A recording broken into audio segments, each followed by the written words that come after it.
Salut tout le monde, aujourd'hui nous allons faire de l'ossobuco avec du veau. L'ossobuco en fait c'est des tranches de jarret de veau. Vous pouvez le faire avec de la cuisse de dinde, ça se fait. Bien sûr ça ne sera pas le même temps de cuisson. Et vous pouvez le faire aussi avec du jarret de bœuf. Et bien sûr, ça ne sera pas non plus le même temps de cuisson. Celui-ci, là, on part sur 1 heure et demie.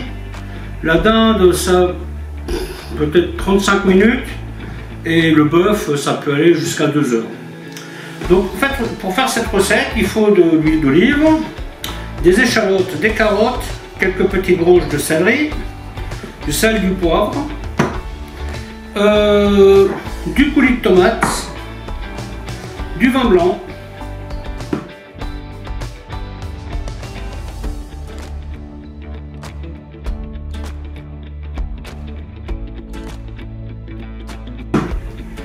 et ensuite vous avez au niveau aromate, je mets de l'ail, du laurier, des herbes de Provence, du poivre, du clou de girofle. Cette recette normalement se mange avec des pâtes, sauf que moi aujourd'hui je ne veux pas faire avec des pâtes. Donc j'ai prévu des pommes de terre que j'ai coupées un tout petit peu plus petit que la taille d'un œuf.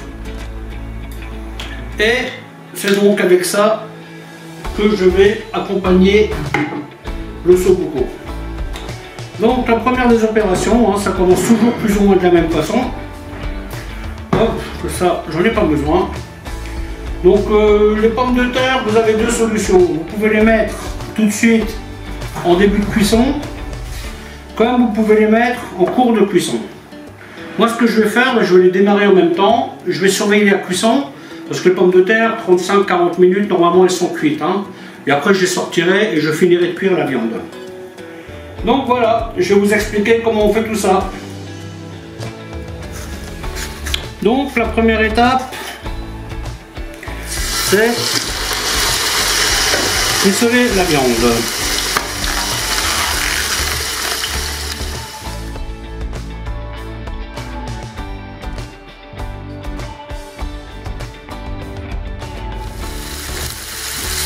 Donc là l'idée est de bien colorer la viande. Et pendant ce temps, je vais couper mes légumes.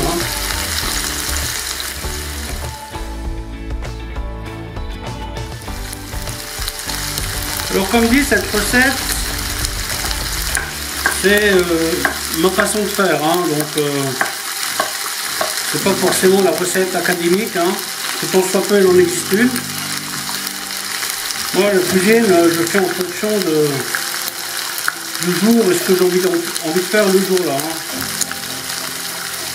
Bien sûr vous avez des variantes, vous pouvez faire une espèce de basquette, exactement la même base. Vous y rajoutez un peu de poivron, un peu de courgette. Bon là, si vous voulez les légumes un peu croquants à la fin, il vaut mieux y aller tranquille. Parce que sinon, ça ne va pas le faire.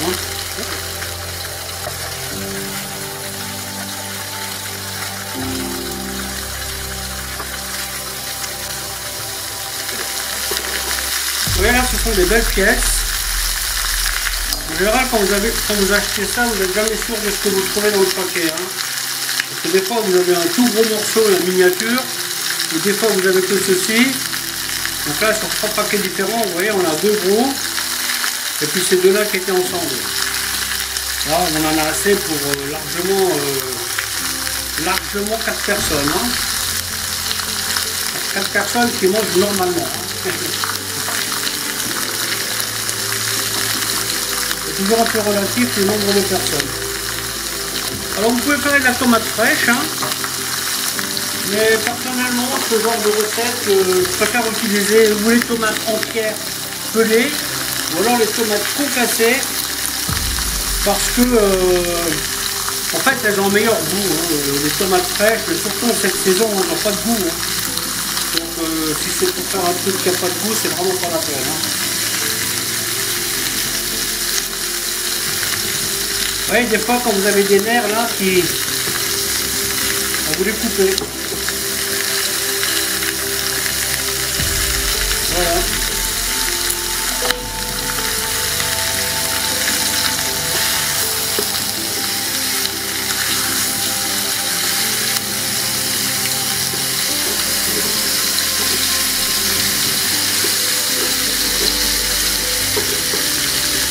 Voilà, vous voyez. Cette étape, prenez surtout bien le temps de griller la viande. Hein. C'est cette étape-là, plus l'étape avec les échalotes qui vont être compotées, qui fera la qualité de votre sauce. Ça, c'est un truc très important. Il faut vraiment y penser. Hein. Sinon, vous aurez une sauce fade.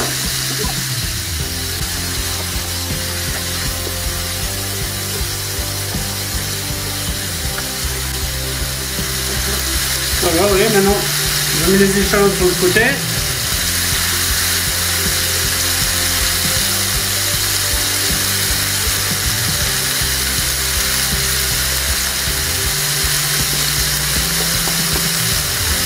Voilà, comme ça, je continue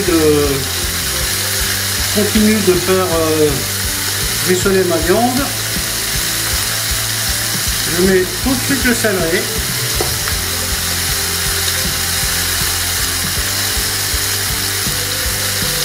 Alors concernant le céleri,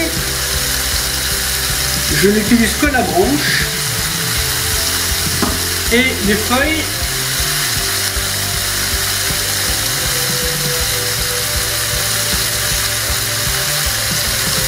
Je les fais sécher en les enfilant sur un fil, vous voyez. Voilà. Et là, dans 15 jours, j'aurai des feuilles de céleri sec.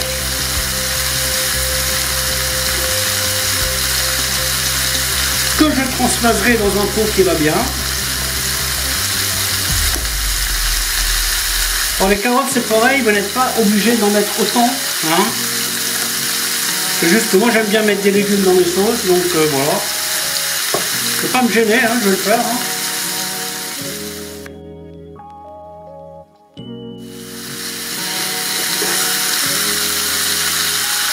Aujourd'hui, j'utilise une technique un peu différente de ce que je fais d'habitude. Vous voyez, d'habitude, je fais griller ma viande. Je la réserve dans un plat quand elle est bien colorée. Et après, je commence ma sauce. Aujourd'hui, vu que j'ai utilisé cette sauteuse-là, elle me permet de faire tout en même temps en fait. Donc je gagne un peu de temps. Donc là, vous voyez, la viande continue de colorer. Et pendant ce temps, mes échalotes et mon céleri commencent à colorer aussi. Bien entendu, quand vous utilisez ce genre de machine, ben vous n'allez pas sur Facebook, hein, vous restez à côté, hein, parce que là, vous risquez très vite d'avoir une surprise.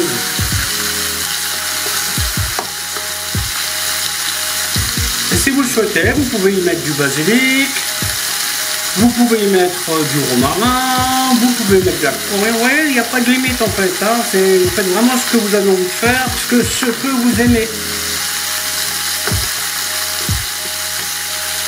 La viande, je vais la mettre de côté un peu. Voilà. Ça va me permettre d'accélérer un peu ça.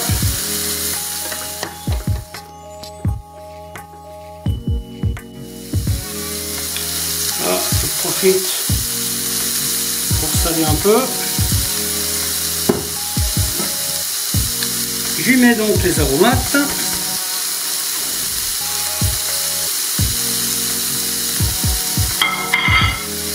Voilà, et maintenant, je cuire un peu les carottes. Surtout, prenez votre temps, ne faites pas les choses dans une précipitation. Hein. Je veux dire, vous faites, une fois que ça cuit, vous êtes tranquille. Hein. Mais là, si vous précipitez les choses à cette étape-là, ça ne va pas être génial. Hein. Donc là, je viens de mettre de la tomate concentrée et je vais la faire griller un petit peu. Vous voyez, avec les légumes comme ça. Ensuite, je vais y remettre la viande.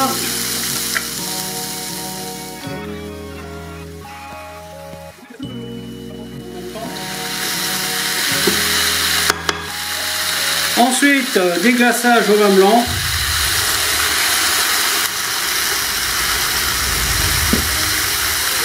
Ouais, je mets à peu près 3/4 d'une petite bouteille comme ça. Hein. Voilà, donc là il y a quoi? Il y a 25 centilitres. Ensuite, on y rajoute la tomate. On rince la boîte. Voilà. Et ensuite, les pommes de terre.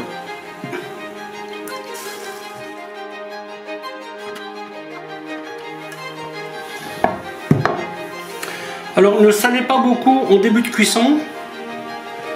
C'est mieux d'en rajouter quand tout sera cuit. Hein. Parce que là, vous voyez, j'ai mis beaucoup d'eau pour que ça trempe plus ou moins. Malheureusement, vous voyez, avec cette poêle là, je peux pas mettre autant que j'aurais pu en mettre. Ça, c'est l'avantage des casseroles qui sont hautes, hein, c'est que vous n'êtes pas limité. C'est plus profond au milieu. Apparemment, c'est plus profond au milieu, donc on va mettre au milieu. Hein. Voilà. Donc là, je porte à ébullition. Voilà. Et ensuite, je vais mettre mon feu. Vous voyez, là, j'étais sur 4, ce qui correspond au plus chaud.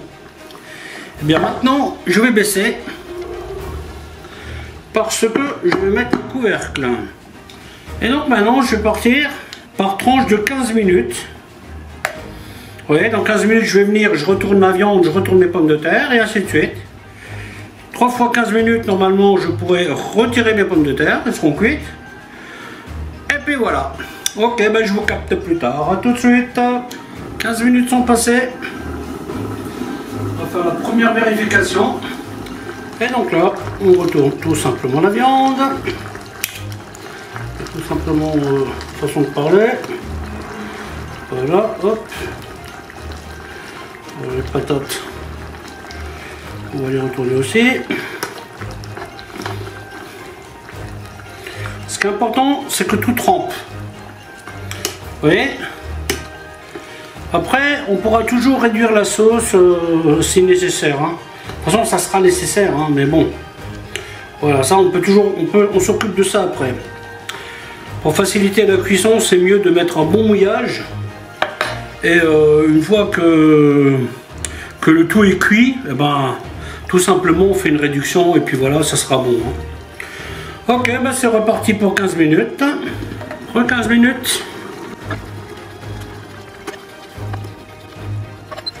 10 minutes pour les pommes de terre. A tout de suite. À partir de maintenant, on finit la cuisson à découvert. Ce qui va commencer à faire réduire la sauce, vu qu'il y aura une évaporation. Maintenant, les pommes de terre sont cuites. Ensuite, on retourne la viande pour la troisième fois. Voilà. Et je vais rajouter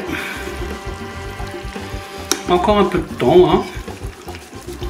Je pense que d'ici 15 minutes, ça va être bon. En fait, le ossobuco, moi j'aime bien quand la viande elle tombe de l'os, vous voyez. Donc là, je vais rajouter une quinzaine de minutes et je pense qu'après ça, ça va être bon.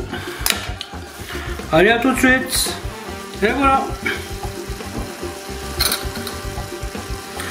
C'est suffisamment salé. Vous voyez, quand ça quitte l'os comme ça veut dire que votre viande est juste cuite comme il faut. Voilà. Là, nous avons un petit coulis. On enlève les feuilles de laurier. On va mettre un tout petit peu d'eau. Et voilà. C'est à vous de jouer maintenant. À la prochaine, bye bye.